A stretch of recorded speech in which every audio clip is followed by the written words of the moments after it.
بسم اللہ الرحمن الرحیم۔ حضرت داؤد علیہ السلام کی قوم بندر بن گئی۔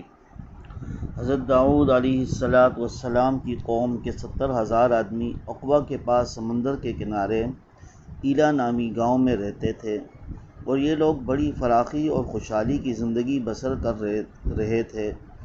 اللہ تعالیٰ نے ان لوگوں کا اس طرح امتحان لیا کہ ہفتہ کے دن مچھلی کا شکار ان لوگوں پر حرام فرما دیا، اور ہفتے کے باقی دنوں میں شکار حلال فرما دیا، مگر اس طرح ان لوگوں کو آزمائش میں مبتلا فرما دیا کہ سنیچر کے دن بے شمار مچھلیاں آتی تھیں اور دوسرے دنوں میں نہیں آتی تھیں۔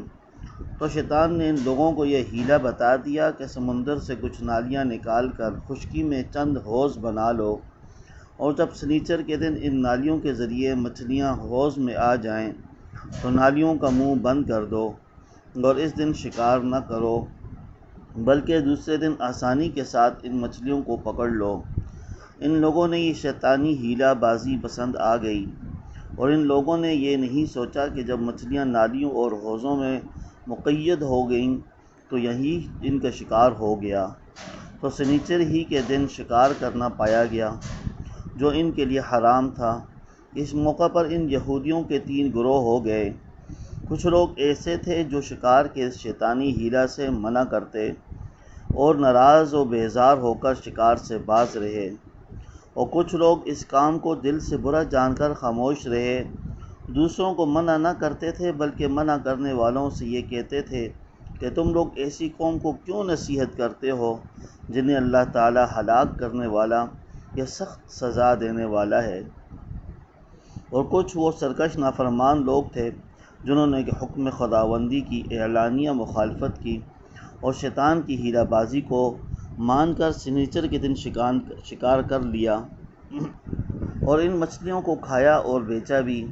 جب نافرمانوں نے منع کرنے کے باوجود شکار کر لیا تو منع کرنے والی جماعت نے کہا، اب ہم ان مصیبت کاروں سے کوئی میل ملاپ نہ رکھیں گے۔ چنانچہ ان لوگوں نے گاؤں کو تقسیم کر کے درمیان میں ایک دیوار بنا لی اور آمد و رفت کا ایک الگ دروازہ بھی بنا لیا۔ حضرت داؤد علیہ السلام نے غضبناک ہو کر شکار کرنے والوں پر لعنت فرما دی۔ اس کا اثر یہ ہوا کہ ایک دن خطا کاروں میں سے کوئی باہر نہیں نکلا۔ انہیں دیکھنے کے لیے کچھ لوگ دیوار پر چڑھ گئے تو کیا دیکھا کہ وہ سب بندروں کی صورت میں مسخ ہو گئے ہیں۔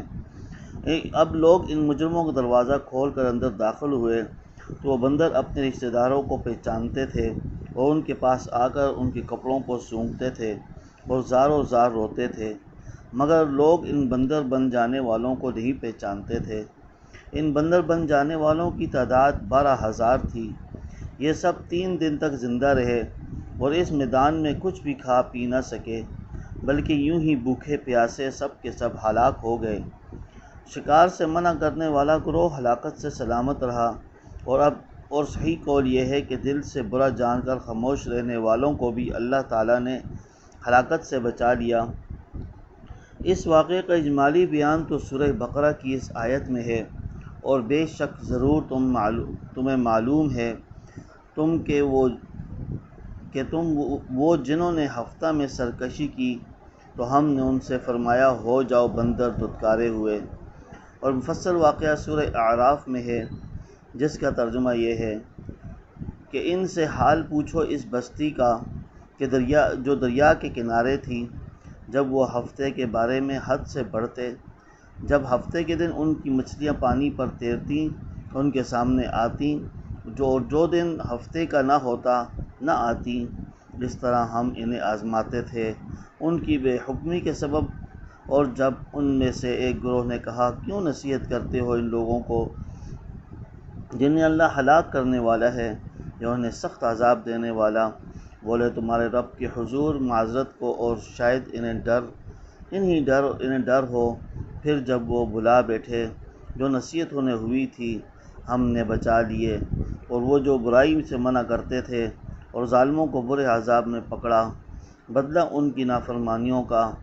پھر جب انہوں نے ممانعت کے حکم سے سرکشی کی تو ہم نے سورہ اعراف پارہ 9 ہو جاؤ بندر دھتکارے ہوئے، شیطانی ہیلہ بازیوں میں پکڑ کر اللہ تعالیٰ کے احکام کی نافرمانیوں کا انجام کتنا برا اور کس قدر خطرناک ہوتا ہے، اور خدا کے نبی جن بد نصیبوں پر لعنت فرماتے ہیں وہ کیسے ہولناک عذاب الہی میں گرفتار ہو کر دنیا سے نیست و نابود ہو کر عذاب نار میں گرفتار ہو جاتے ہیں اور دونوں جہاں میں ذلیل و خوار ہو جاتے ہیں۔ نعوذ باللہ من حساب الہ کے دل دہلا دینے والے واقعہ میں ہر مسلمان کے لیے بہت بڑی عبرتوں اور نصیحتوں کا سامان ہے۔ کاش اس واقعہ سے مسلمانوں کے قلوب میں خوف خداوندی کی لہر پیدا ہو جائے اور وہ اللہ و رسول کی نافرمانیوں کی پگڈنڈیوں میں بھٹکنے سے منہ موڑ کر صراط مستقیم کی شاہراہ پر چل پڑیں اور دونوں جہانوں کی سربلندیوں سے سرفراز ہو کر اعزاز و اکرام کی سلطنت کے تاجدار بن جائیں۔